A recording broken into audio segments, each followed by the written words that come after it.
coaching untuk supervisi akademik terdiri dari observer, coach, dan coaching. Bersama saya, Diah Ratna Nugraini dari UPTD SD Negeri 2 Labuhan Ratu 1 dan rekan saya Yuswari dari UPTD SDN 2 Braja Cakap dan rekan saya Sinta Dwi Jayanti dari UPTD SD Negeri 3 Labuhan Ratu 2. Selamat menyaksikan.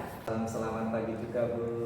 Baik, bagaimana kabarnya hari ini Pak? Alhamdulillah Bu, baik. Gimana kabarnya Bu Diah? Alhamdulillah sehat juga Pak. Oh iya Pak, nanti akan melakukan proses coaching ya Pak? Alhamdulillah rencananya Bu. Baik, sebelum melakukan proses coaching, ada sedikit yang akan saya bicarakan dulu, boleh Pak? Monggo, silakan. Ya, nanti pada saat coaching antara coach dan coachee akan saya amati ya Pak, dan akan saya nilai juga sesuai dengan rubrik penilaian coaching.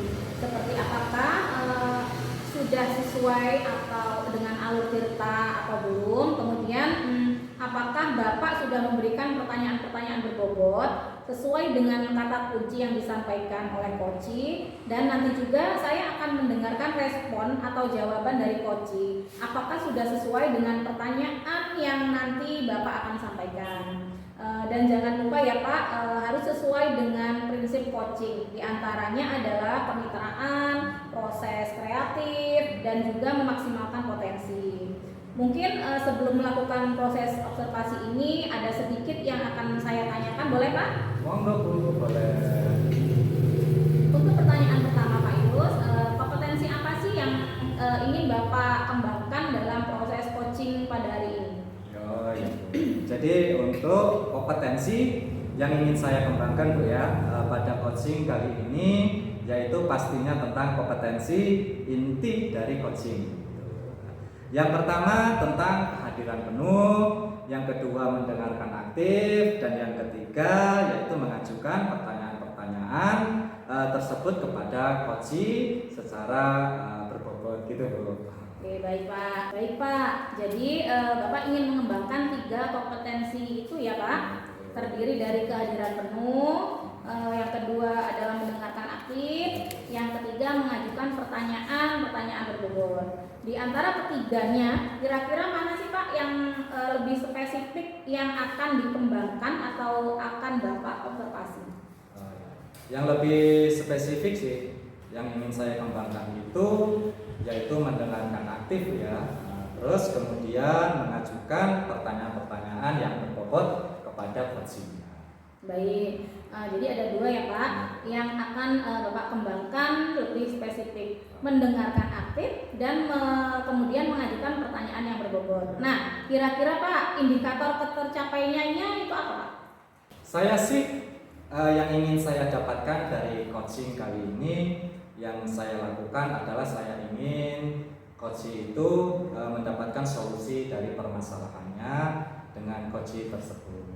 Terus saya ingin dapatkan dari coaching kali ini yang saya lakukan adalah saya ingin coaching itu mendapatkan solusi permasalahannya. Terus dengan coaching tersebut dapat tahu cara-cara menyelesaikan permasalahannya dengan mengetahui cara-cara tersebut atau langkah-langkahnya. Seperti itu. Oh, baik Pak. Jadi itu indikator ketercapaiannya ya. Pada saat coaching sudah menemukan sendiri solusinya atas permasalahannya. Oke, terima kasih atas jawabannya. Silakan untuk melakukan proses coaching dengan coaching dengan sebaik-baiknya ya Pak. Dan nanti setelah proses coaching selesai, saya akan ngobrol-ngobrol kembali dengan Bapak. Silakan Bapak melakukan proses coaching. Terima kasih Bu. Assalamualaikum Bu Sinta. Waalaikumsalam Pak Yus. Gimana kabarnya Bu Sinta hari ini? Alhamdulillah Pak, baik. Bagaimana dengan Bapak kabarnya? Alhamdulillah baik Bu Sinta. Oh iya Bu Sinta, saya dengar-dengar Bu Sinta ini mau menyampaikan sesuatu, mau bercerita sesuatu. Kira-kira apa sih Bu Sinta? Ya benar sekali Pak. Saya ingin bercerita dengan Pak Iswari yang ada di sekolah saya Pak. Kira-kira Pak Yuswari ada waktu? Alhamdulillah Bu, kita ada waktu 20 sampai 30 menit Bu ya. Silakan Bu Sinta mau menceritakan apa. Selanjutnya silakan atau saya silakan Bu Sinta untuk mau bercerita tentang apa. Baik Pak, begini ya Pak ya, saya tuh kan di sekolah saya melihat siswa saya itu merasa bosan Pak ketika belajar di sekolah. Karena telah saya amati dari rekan-rekan sejawat saya, banyak yang mereka lakukan pembelajaran yang monoton Pak. Yang itu saja dengan cara berceramah. Padahal mereka itu bisa memanfaatkan sarana yang ada di sekolah ya Pak ya, misalnya LCD atau laptop yang di sekolah. Terus di situ kan juga ada lapangan ya Pak yang luas. Terus yang di belakang juga bisa dimanfaatkan, bisa dijadikan media pembelajaran seperti itu ya Pak. Tapi rekan-rekan guru saya yang di sekolah tidak memiliki inisiatif sama sekali Pak untuk menggunakan sarana atau media yang ada di sekolah. Mereka tetap saja menggunakan pembelajaran yang gitu-gitu saja, ceramah dan ceramah seperti itu Pak. Sehingga banyak siswa yang bosan untuk melakukan pembelajaran yang mereka lakukan. Seperti itu Pak. Baik Bu, berarti di sekolah Bu Sinta ini masih banyak guru Bu ya yang cara mengajarnya itu kurang variatif gitu Bu ya? Ya benar sekali Pak. Pembelajaran mereka tuh masih ceramah, masih seperti itu aja Pak. Setelah saya lihat, tanya pada siswanya, gimana pembelajaran hari ini? Ya jawabnya ya males Bu, karena kan monoton ya Pak. Jadi tidak membuat anak semangat atau antusias dalam pembelajaran seperti itu Pak. Oke. Baik Bu, kira-kira apa sih yang ingin Ibu Sinta dapatkan dari percakapan kita hari ini? Ya, saya ingin adanya perubahan Pak, perubahan yang dilakukan di sekolah saya. Setidaknya terlihat ada perubahan di sekolah ya Pak, cara pembelajarannya lebih baik lagi sedikit, mungkin dengan menggunakan metode atau model pembelajaran, dan bisa juga pemanfaatan media pembelajaran di sekolah Pak. Kan bisa dilakukan, atau sarana-sarana yang disediakan di sekolah kan bisa dimanfaatkan seperti itu Pak. Oh, jadi Bu Sinta ini ingin adanya perubahan di rekan guru Bu Sinta untuk merubah cara mengajarnya gitu Bu ya? Ya benar sekali Pak. Terus Bu Sinta ini perubahan yang seperti apa sih Bu yang Ibu harapkan dari rekan-rekan Bu Sinta? Yang pasti perubahan lebih baik ya Pak ya. Nggak mungkin kita menginginkan perubahan yang tidak baik ya Pak ya. Seperti menggunakan metode, kemudian model pembelajaran yang bervariatif, terus memanfaatkan media-media yang ada di sekolah ya Pak ya. Kemudian dengan cara maksimal yang pasti, karena di situ sudah ada yang disediakan tapi kurang dimanfaatkan secara maksimal oleh rekan-rekan saya Pak. Oh, ya. Berarti itu pembelajarannya yang bervariatif ya Bu ya. Nah, pembelajaran yang bervariatif itu kan kalau dibilang ideal itu levelnya 10 kan Bu ya. Terus kira-kira Bu, kalau untuk di sekolah Bu Sinta khususnya ini levelnya itu sudah sampai berapa sih Bu? Mohon maaf Bu. Ya, mungkin kalau saya hitung itu masih di level 5 lah Pak ya. Karena masih banyak ya Pak ya, walaupun ada beberapa guru yang sudah memanfaatkan, tapi ada juga yang belum Pak ya, memanfaatkan sarana dan prasarana sekolah, dan melakukan pengembangan diri juga sudah ya Pak ya, baik menggunakan teknologi, kemudian menggunakan PowerPoint dan seterusnya. Tapi sebagian besar juga masih yang belajar begitu saja ya Pak ya, masih menggunakan ceramah, terus tidak maksimal menggunakan sarana dan prasarana, sehingga media atau metode pembelajaran yang dilakukan juga tidak maksimal, yang itu saja Pak. Baik Bu, kira-kira Bu di level berapa sih yang ingin Ibu lihat dari rekan-rekan guru Bu Sinta?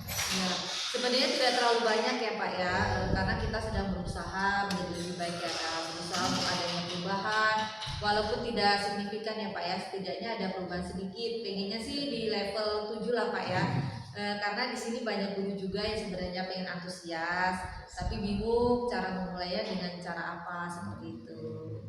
Kalau sudah begitu Bu, sekarang langkah-langkah yang Ibu akan lakukan untuk membantu guru-guru melakukan perubahan pembelajaran itu yang seperti apa? Mungkin yang pertama yang saya lakukan itu berdiskusi Pak.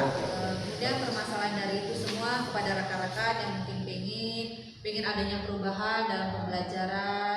Terus kemudian kalau ada guru yang ingin adanya perubahan, mungkin saya akan melakukan adanya pendampingan, kemudian melakukan mentoring seperti itu Pak.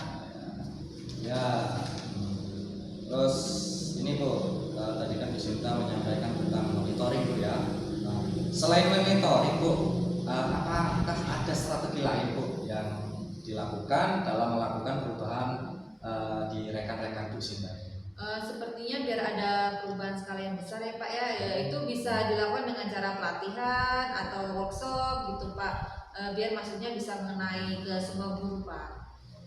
Baik, tadi ada monitoring dan ada juga workshop Bu ya.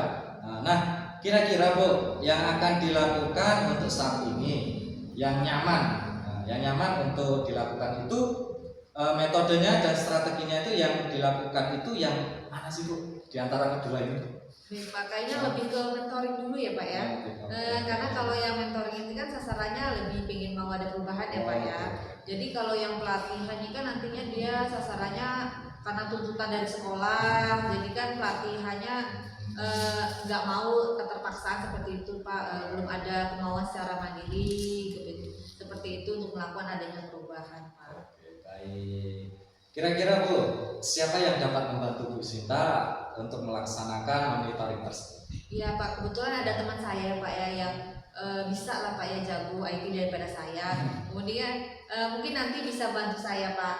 Kita akan menyampaikan konsep dulu dengan kepala sekolah dan rekan-rekan.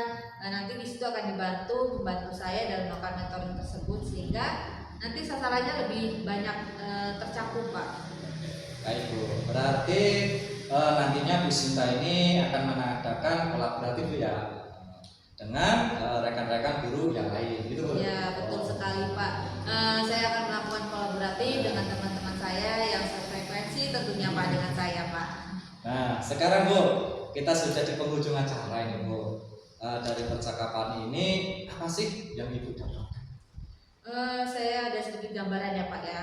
Gambarannya bagaimana cara saya memberikan perubahan di sekolah saya, kemudian khususnya memberikan dampak kepada rekan-rekan saya yang positif untuk memberikan perubahan dalam penyampaian materi ya Pak ya terhadap siswanya.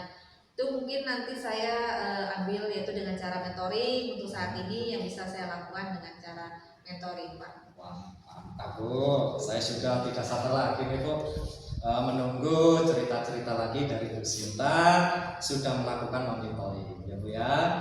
Mungkin kita cukupkan sudah dulu Bu ya sampai di sini percakapan kita. Mungkin nanti di lain waktu kita bisa ngobrol-ngobrol lagi Bu ya. Terima kasih banyak ya Pak ya untuk kesempatan dan waktunya yang diberikan oleh Pak Iswari kepada saya, telah mendengarkan cerita saya, keluh kesah saya, kemudian membantu saya juga untuk menemukan solusi-solusinya. Terima kasih banyak Pak. Sama-sama Bu, semoga kita bisa bertemu lagi. Kita tutup saja Bu ya. Ya. Assalamualaikum warahmatullahi wabarakatuh. Waalaikumsalam. Baik Pak Yus, bagaimana tadi hasil dari proses coachingnya? Sudah berjalan dengan lancar? Alhamdulillah Bu, berjalan dengan lancar.